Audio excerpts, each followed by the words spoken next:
Hello friends, क्या आप लोग जानते हो कि वर्ल्ड में सबसे बिगेस्ट डेमोक्रेसी कौन सा देश है?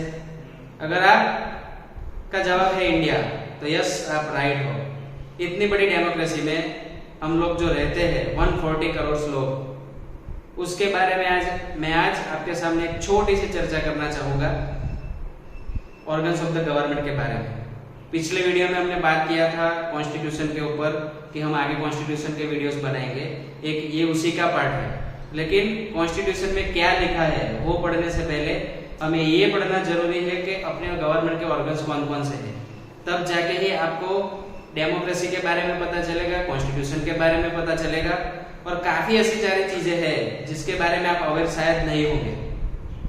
तो चलिए हम आज बात करते हैं ऑर्गन्स ऑफ द गवर्नमेंट। कितने ऑर्गन्स होते हैं अपनी गवर्नमेंट में? 3 ऑर्गन्स होते हैं। सबसे पहला लेजिस्लेचर, उसके बाद एग्जीक्यूटिव और तीसरा जुडिशरी। तो उसको ऑर्गन्स क्यों कहते हैं? जैसे आप जानते हो कि अपनी बॉडी में अलग अलग फंक्शन करने के लिए अलग अलग ऑर्गन्स हैं। जैसे अपने पास 2 हाथ है किसी चीज को पकड़ने के लिए, और अपने पास 2 पैर है चलने के लिए, 2 कान है सुनने के लिए, नाक है, मुंह है बोलने के लिए। वो सब चीजों का एक अलग फंक्शन होता है। उसी तरह से इतनी बड़ी डेमोक्रेसी को अगर हमें चलाना है तो हमें सेपरेशन ऑफ पावर करके रखना पड़ेगा, क्योंकि अगर आप सभी पावर किसी एक ऑर्गन्स के ऊपर रख दोगे तो वे फिर डिक्टेटरशिप की ओर चला जाएगा। चाइना ही ले लीजिए। चाइना में कहने के लिए तो वहां पे कम्युनिस्ट गवर्नमेंट काम करती है, लेकिन वहां पे कम्युनिस्ट गवर्नमेंट होने के बावजूद भी वहां पे सिर्फ 1 सिंगल पार्टी का इलेक्शन होता है, उसी के अंदर से वहां का प्रेसिडेंट चुना जाता है। अपने यहाँ पे ऐसा नहीं है। वो क्यों नहीं है उसके बारे में आज हम जानेंगे ऑर्गन्स ऑफ द गवर्नमेंट में। तो सबसे पहला ऑर्गन्स जो है वो उसको बोलते हैं लेजिस्लेचर।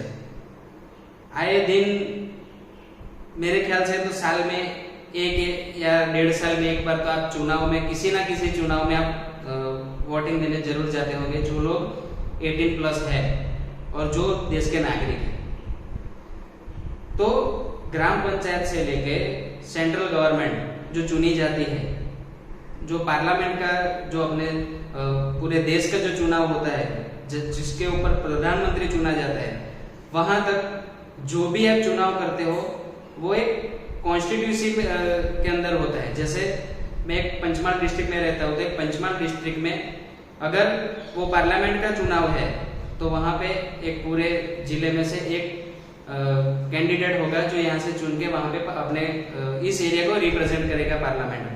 उसी तरह से पूरे देश में जितने भी कॉन्स्टिट्यूंसी है वहां से सब लोग चुन के वहां पे पार्लियामेंट में जाते हैं। उसी तरह से स्टेट लेजिस्लेचर आप ले लीजिए। स्टेट लेजिस्लेचर में भी वही मेथड यूज होती है।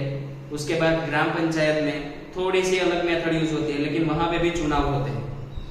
तो ये जो लोग हैं मुख्यतः एक पार्लियामेंट और दूसरा स्टेट लेजिस्लेचर, उन लोगों का काम क्या है? तो लेजिस्लेचर का मेन काम होता है टू मेक द लॉ। जितने भी देश में लॉज बनते हैं वो सब पार्लियामेंट या फिर स्टेट लेजिस्लेचर बनाते हैं। कौन सा लॉ पार्लियामेंट बनाएगा, कौन सा लॉ स्टेट लेजिस्लेचर बनाएगा, वो सब चीजें संविधान में लिखी हुई है। उसमें कुछ ना कुछ चेंजेस होते रहते हैं, कॉन्स्टिट्यूशनल अमेंडमेंट होते हैं। तो कुछ विषय स्टेट से सेंटर में, कुछ सेंटर से स्टेट में, कुछ ऐसे विषय होते हैं जो दोनों बना सकते हैं। लेकिन दोस्तों याद रखना है कि जो भी लॉ पार्लियामेंट या स्टेट लेजिस्लेचर बनाती है वो कॉन्स्टिट्यूशन के अकॉर्डिंग होना चाहिए, उसकी लिमिट में होना चाहिए। अगर ऐसा कोई भी लॉ जो कॉन्स्टिट्यूशन में दिए गए राइट्स, जो फंडामेंटल राइट्स कहते हैं, या फिर कोई ऐसी चीज जो संविधान में लिखी गई है, जो नागरिक को दी गई है, लेकिन उससे अगेंस्ट में है, तो वो लॉ खारिज हो जाएगा। वो कौन खारिज करेगा वो हम आगे बात करेंगे। तो लेजिस्लेचर जो लोग हम जो जिन लोगों को चुनते हैं वो लोग जाके वहां पे लॉज बनाते हैं। दूसरा जो ऑर्गन है अपना गवर्नमेंट का वो है एग्जीक्यूटिव। ये एग्जीक्यूटिव कौन होते हैं? एक छोटी कंपनी हो या बड़ी कंपनी हो, अलग अलग हायरार्की होती है कि सबसे बड़ा सीईओ होता है, उसके नीचे कोई होता है, उसके नीचे कोई होता है, उसके नीचे कोई होता है। ऐसे एग्जीक्यूटिव में के अंदर भी है। एग्जीक्यूटिव का काम क्या है?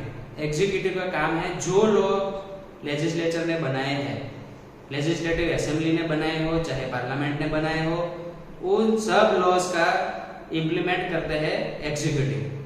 तो एग्जीक्यूटिव में कौन कौन आता है? एग्जीक्यूटिव में आता है सबसे पहले अपने प्रेसिडेंट ऑफ इंडिया, जिसको हम फर्स्ट सिटीजन ऑफ इंडिया भी कहते हैं। उसके बाद आते हैं वाइस प्रेसिडेंट, उसके बाद आते हैं अपने प्राइम मिनिस्टर, उसके बाद आते हैं काउंसिल ऑफ मिनिस्टर। ये सब जो लोग हैं वो सब एग्जीक्यूटिव कहलाते हैं। जैसे स्टेट में चीफ मिनिस्टर होते हैं, वो स्टेट एग्जीक्यूटिव के हेड होते हैं। उसके बाद काउंसिल ऑफ मिनिस्टर होते हैं स्टेट के, फिर गवर्नर होते हैं। तो ये सब जो चीज है, ये जो जितने भी फंक्शन करने वाले जो पोजीशन है वो सब एग्जीक्यूटिव पोजीशंस हैं।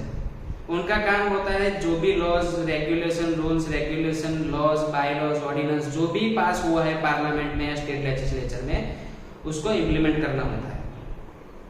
तीसरा है जुडिशियरी। जुडिशियरी आप सोचोगे कि गवर्नमेंट में कैसे आ गई?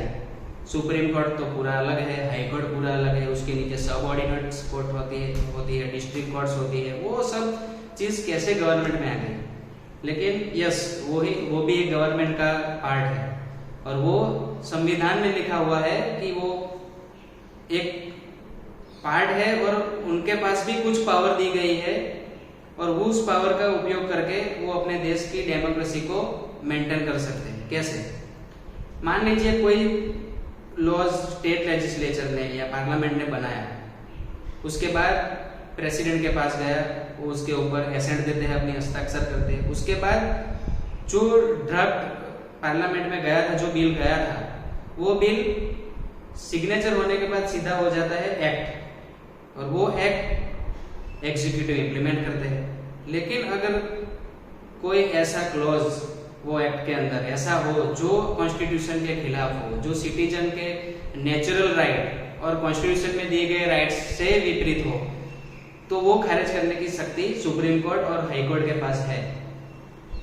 तो अपने देश में जब संविधान बना था तब सेपरेशन ऑफ पावर रखेंगे वो तय था। क्यों? क्योंकि अगर किसी एक के पास अगर हम सब पावर दे देंगे तो वो फिर डिक्टेटर बन जाएंगे, वो फिर सिटीजन्स के बारे में नहीं सोचेंगे, वो फिर अपने बारे में सोचेंगे। तो बैलेंस ऑफ पावर जिसको हम बोलते हैं कि ना तो लेजिस्लेचर के पास ऐसा पावर हो कि वो कुछ भी कर सके, ना एग्जीक्यूटिव के पास हो, और ना ऐसा पावर जुडिशरी के पास हो कि वो ही सब कुछ देश में चला सके। उसके लिए बैलेंस ऑफ पावर का एक ऐसा स्ट्रक्चर बनाया गया है अपने देश में जिससे एक डेमोक्रेसी मेंटेन रहे, सिटीजन्स का राइट ना टूटे, और जो सिस्टम हर एक सभ्य देश चला सकते हैं वो सब चीजें हमारे इंडिया में भी है। तो मैं आज एक छोटा सा वीडियो इसीलिए बनाना चाहता था कि हम जैसे ही कॉन्स्टिट्यूशन में आगे जाए कुछ पढ़े, क्योंकि आने वाले वीडियो में सीधा हम क्लॉज 1 से पढ़ना स्टार्ट करेंगे। सिटीजनशिप कैसे मिलती है, कैसे मिली थी उस टाइम पे, उसके बाद फंडामेंटल राइट्स वो पढ़ेंगे।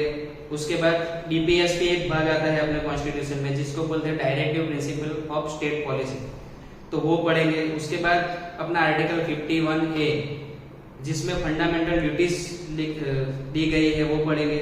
उसके बाद काफी सारे भाग है, टोटल 25 भाग है अपने कॉन्स्टिट्यूशन में, वो सभी में कुछ ना कुछ दिया गया है जो जिस हिसाब से अपना देश वर्क कर सकता है। जैसे पार्लियामेंट के बारे में एक पूरा चैप्टर है, उसके बाद स्टेट लेजिस्लेचर के बारे में है, उसके बाद प्राइम मिनिस्टर कैसे काम करेंगे, काउंसिल ऑफ मिनिस्टर कैसे काम करेंगे, गवर्नर कैसे काम करेगा, प्रेसिडेंट कैसे काम करेंगे, वो सब चीजें पूरी डिटेल में दी गई है। अपने जितने शेड्यूल ट्राइब्स है, शेड्यूल कास्ट है, उसके बारे में पूरा एक ब्रीफ दिया गया है। तो कॉन्स्टिट्यूशन सबसे बड़ा एक पुस्तक है जो पूरे वर्ल्ड में सबसे लॉन्गेस्ट रिटन और सबसे बिगेस्ट रिटन कॉन्स्टिट्यूशन जो है वो अपने इंडिया का ही है। तो कॉन्स्टिट्यूशन को पढ़ने के लिए जितनी भी चीजें जरूरी है वो चीज बेसिक चीजें मैंने आज आपको बताई है। उसके बाद हम सीधा स्टार्ट करेंगे कॉन्स्टिट्यूशन को पढ़ना। उसके अलावा मैं कॉन्स्टिट्यूशन के अलावा भी कुछ नए वीडियोस डालूंगा, जैसे कि इकोनॉमिक्स के ऊपर, करंट अफेयर्स के ऊपर जो आजकल चल रहा है उसके ऊपर भी मैं डालूंगा। लेकिन पहले ये थोड़ी सीरीज हम चलने देते हैं, 5 6 7 वीडियो हम डालते हैं। उसके बाद अगर आपको अकेला कॉन्स्टिट्यूशन के ऊपर आप बोर हो रहे हो तो उसके बाद हम कुछ इकोनॉमिक्स के ऊपर जानेंगे, तो वो सब चीजें हम जानेंगे। लेकिन आज एक छोटा सा वीडियो हम आज पढ़े ऑर्गन्स ऑफ द गवर्नमेंट। तो आपको आई होप कि आपको पता चला होगा कि कैसे अपना सिस्टम वर्क करता है। तो that's it for today's video. मैं यही चाहता हूँ कि आप जितने भी लोग ये देख रहे हो और जितने भी लोगों को कॉन्स्टिट्यूशन के बारे में पढ़ना सुनना अच्छा लगता है, जिनको पढ़ना अच्छा नहीं लगता है लेकिन वीडियोस देख के कुछ नया सीखने का इच्छा होती है, तो मेरे आप चैनल पे आ सकते हो। तो जल्दी से जल्दी लाइक करिए, सब्सक्राइब करिए इस चैनल को और जितना हो सके उतना शेयर कीजिए रिलेटिव के साथ। जय हिंद, जय भारत।